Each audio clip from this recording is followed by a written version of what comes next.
ताज्या बातम्या पाहण्यासाठी महासंग्राम मराठी न्यूज चॅनलला सबस्क्राईब करा आणि अपडेट रहा।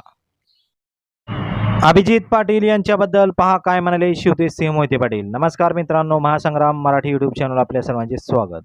सध्या सोलापूर जिल्ह्यातील माढा विधानसभा मतदारसंघाची निवडणूक अत्यंत चुरशीची होत आहे। यामध्ये शरद पवार यांच्या राष्ट्रवादीकडून अभिजित पाटील हे निवडणुकीच्या रिंगणात उतरले आहेत। त्यांच्यासाठी अकलूजचे मोहिते पाटील कुटुंबीय मैदानात उतरले असून शिवतेज सिंह मोहिते पाटील म्हणाले की या मतदारसंघात लोकप्रतिनिधी यांनी कोणतेही विकास कामे केले नाही। सत्ता असो किंवा नसो, विजयसिंह मोहिते पाटील यांनी या मतदारसंघात काम केले आहे। 15 वर्षाचा बॅकलॉग भरून काढला आहे। यामुळे माळशिरस तालुक्यातील 14 गावांनी कायम मोहिते पाटील कुटुंबियांवर प्रेम केले आहे। मी निवडणूक लढवण्यास इच्छुक होतो, मात्र मोठ्या दादांनी आणि शरद पवार साहेबांनी आम्हाला आदेश दिला की अभिजित पाटील यांच्या पाठीशी उभे राहा।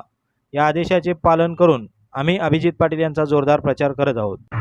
पंढरपूर तालुक्यातील 42 गावांमधून अभिजित पाटील यांना 25 ते 30 हजार आणि माळशिरस तालुक्यातील गावांमधून 12,000हून अधिक मताधिक्य मिळेल असा विश्वास शिवतेज सिंह मोहिते पाटील यांनी व्यक्त केलेला आहे। माढा विधानसभा मतदारसंघातून महाविकास आघाडी शरदचंद्र पवार पक्षाकडून अभिजित पाटील यांना निवडणुकीच्या रिंगणात उतरण्यात आलेले आहे। त्यांच्या प्रचारासाठी बोरगाव येथे करण्यात आलेल्या सभेत शिवतेज सिंह मोहिते पाटील बोलत होते।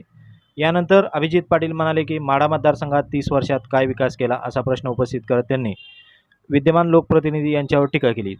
शिक्षण, आरोग्य, रोजगाराची सोय नाही, मतदारसंघातील मूलभूत विकास होऊ शकला नाही, यासाठी काय काम केलं पाहिजे। मतदारसंघात केळी संशोधन केंद्राची गरज आहे। माढा, मोडलीम, करकम, म्हाळुंगसाठी निधी मिळवून देऊ, बेरोजगारांना रोजगार उपलब्ध करून देऊ असा निर्धार त्यांनी व्यक्त केलेला आहे। याबद्दल तुम्हाला काय वाटतं नक्की कमेंट करा आणि व्हिडिओला शेअर करा। धन्यवाद।